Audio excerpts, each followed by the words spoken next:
என்ன சண்டைக்கு கூட்டாவும் ஒன்னா பந்தயம் போட்டு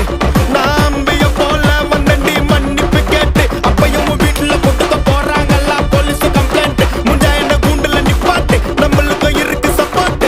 உன்னை கூட்டுன்னு போவேன் ஜீப்ல